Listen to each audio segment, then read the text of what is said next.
आपसे पहला सवाल कर्नल साहब, भारत में मुसलमान कैसे हैं, या आप कैसे उनके हालात को बयान करेंगे, एहतजाज क्यों कर रहे हैं और अमेरिका को क्यों तशवीश हो रही है कर्नल साहब? देखिए, आपने बहुत अच्छा प्रियम्बल दिया और सबसे मज़ेदार बात यह है कि पाकिस्तान के इस नज़रिए को और इस प्रोपेगेंडा को सिवाय पाकिस्तानियों के, और वो भी जो पढ़े लिखे पाकिस्तानी नहीं है, वो ही ज़्यादा उसको वैल्यू करते हैं। अदरवाइज दुनिया में इस प्रोपेगेंडा की कोई वैल्यू नहीं है, ये आपको भी अच्छी तरह मालूम है। और जिस अमरीकी रिपोर्ट का हवाला दे रही हैं आप माइनॉरिटीज़ के रिलेशन में, पहली बात तो हम लोगों ने उसको खारिज किया है, लेकिन फिर भी चलिए, क्योंकि आपके चैनल पे हैं तो मान लेते हैं कि वो ठीक होगी। उसमें आप अपना स्टेटस देख लीजिए कि पाकिस्तान का क्या स्टेटस है।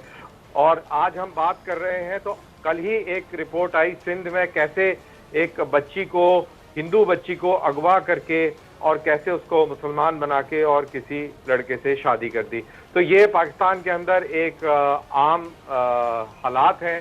तो पाकिस्तान जब इस तरीके की बातें करता है तो ये एक मजाक सा लगता है, क्योंकि पाकिस्तान के अंदर जो हालात अकलियतियों के हैं, जो माइनॉरिटीज़ के हैं, वो बहुत ही बदतर हैं। इस प्रकार से हमारे देश में, हमारे मुल्क में ऐसे कोई हालात नहीं हैं। अगर आप चंद ट्विटर हैंडल्स की अभी भी आप कहेंगे कर्नल साहब हालात नहीं है। मैं आपकी बात को इंटरप्ट नहीं करना चाह रही, मैं चाह रही हूँ कि तमाम मेहमान अपना अपना मौके पहुंचाएं। नहीं, आपको सुनना पड़ेगा। अगर आप कुछ चंद ट्विटर के बेसिस पे आप अपना प्रोग्राम कर रहे हैं तो मेरे ख्याल से सहाफी होने का आपको तगमा नहीं मिलना चाहिए। आप बोलिए, मैं आपको सुनना ही चाह रही हूँ। जी बोलिए, ब्रिगेडियर गजनफर साहब आपसे जवाब चाहूंगी। जी कर्नल साहब। हाँ, जी कर्नल तो साहब कंप्लीट कीजिए। नहीं है, और अच्छा होता कि किसी मुसलमान कर्नल को झूठ बोलना लेते तो वो आपका जवाब और अच्छी तरह जो चीजों को डिनाई करना इनकी आदत है। ठीक है ब्रिगेडियर साहब। ये पैदा होते हैं तो ये जिस जगह भी जाते हैं, इनकी अम्मा इनकी घुट्टी में ये इनकी माएँ जो हैं इनकी घुट्टी में ये पिलाती हैं कि आपने दुनिया को डिनाई करना है, झूठ बोलने हैं, रियाकारी करनी है, धोखाधड़ी देनी है, रेप करने हैं, जुल्म करने हैं। अब ये सिर्फ कश्मीर तक महदूद नहीं है। इन्होंने कहा ना कि लड़की को कन्वर्ट करके और उसको शादी करा ली। अब इन्होंने कहा ना लड़की को कन्वर्ट। बात सुने, आपको मेरी छोटे अब मेरी बात सुनो, अब मेरी बात सुनो, अब मेरी बात सुनो, मेरी फिजा, इसको बंद करें, मेरी बात सुने।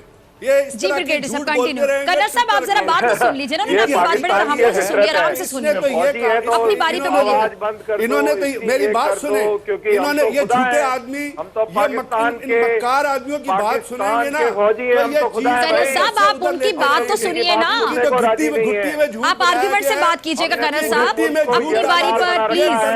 बनते हैं इनके फौजी इनको गालियां देते हैं, इनके फौजी इनको गालियां देते हैं, और इनके फौजी इनको कुत्ता कहते हैं। इनके अफसरों को, इनके फौजी इनको गालियां देते हैं। दूसरी बात यह है, पहली बात फिजा मैं बताऊं, इन कर्नल साहब ने कहा कि एक हिंदू मेरी बात सुने, अब मेरी बात सुने फिजा, मेरी बात सुने। इन्होंने ये कहा, इस शख्स ने ये कहा, ये जिसको आप कर्नल साहब कह रही हैं, इन्होंने ये कहा कि जी आपने एक हिंदू लड़की को कन्वर्ट करवा लिया। ओ भाई, तुम तो हो ही मुसलमानों की औलाद, हमने तो हिंदू लड़की को कन्वर्ट करवाया ना। कर्नल साहब आपने इल्जाम लगाया ना, आप उसका जवाब भी तो सुन लेना जरा तहम्मुल के साथ, फिर आपको मैं मौका दूंगी, आप बोलिएगा। अच्छा एक मिनट, कर्नल साहब आप तो सुन ही नहीं रहे। कर्नल रणवीर सिंह साहब, ये सच सुन नहीं सकते, ये झूठ की पैदावार है। रणवीर सिंह साहब आप सुन ही नहीं रहे। इस टाइम पे आपका मुल्क भी आपको देख रहा होगा, आपका देश भी देख रहा होगा, पूरा पाकिस्तान आपको देख रहा है, पूरी दुनिया देख रही है पाक भारत टाकरा बोल न्यूज। आप बात ही नहीं सुन रहे कर्नल साहब। ये वो लोग हैं जो मूत्र की इज्जत करते हैं, ये वो लोग हैं जो जुल्म करते हैं। अच्छा ब्रिगेडियर साहब आप भी जरा खामोश। ब्रिगेडियर साहब मेरी आपसे रिक्वेस्ट है, कर्नल रणवीर तो मेरी नहीं सुन रहे। ब्रिगेडियर गजनफर साहब आप जरा सुन लीजिएगा, एक मिनट। ब्रिगेडियर साहब एक मिनट, बच्चों को मारते हैं। ठीक है, मेरी बात सुनिए पूरी, मेरी नहीं फिजा, मेरी बात सुनिए, एक मेरी बात का जवाब लीजिए फिजा, एक मेरी बात सुनिए। इन्होंने ये कहा कि जी हमने लड़की को कन्वर्ट कराया, और इन्होंने तो इंदिरा गांधी की शादी करते हुए मर्द को कन्वर्ट करा दिया था। झूठ तो देखें, इनका ये तो पैदावार ही मुसलमानों की है। उसका नाम फिरोज गांधी रख लिया था, फिरोज का नाम फिरोज गांधी रख दिया था। तो ये तो पैदावार ही मुसलमानों की है। किस तरह कह सकते हैं कि हम झूठ बोलते हैं? डॉक्टर फिजा, आपके ब्रिगेडियर हेलो। साहब ने ठीक है, चले बहुत ये चले तो ब्रिगेडियर साहब, ठीक पहले है। अब मैं बाकी मेहमानों को शामिल गुफ्तगू करती हूँ, आप दोनों की तरफ फेर आऊंगी। अभी प्रोग्राम में बहुत वक्त बाकी है, मैं आपको दोबारा मौका दूंगी। कश्मीर की जी, बात ना करें। जनरल राज कादियान साहब, आप कश्मीर की बात भी करते हैं ब्रिगेडियर साहब। अब मैं बाकी दोनों मेहमानों को जरा मौका दे दूं। दोनों मेहमान बिल्कुल खामोश हैं, जनरल एजाज अवान साहब, जनरल राज कादियान साहब, उन दोनों को भी शामिल गुफ्तगू करती हूं। आप दोनों की इजाजत से अगर आप लोग मुझे मौका दें। फिजा मेरी एक बात सुन लीजिए, मेरे एक बात सुन लीजिए फिजा।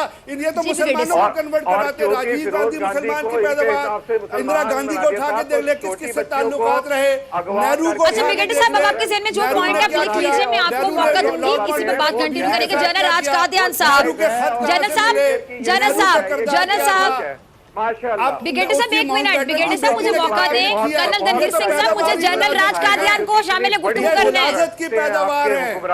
जनरल, अब आपकी तरफ आ रही हूँ।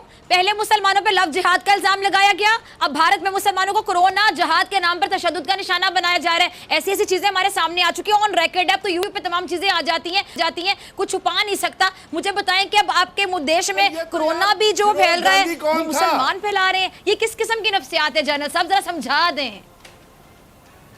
कोरोना तो पूरी दुनिया में फैला हुआ है। डॉक्टर फिजा, काफी लंबे अरसे के बाद आपके प्रोग्राम पे आए हैं, बड़ा अच्छा लग रहा है।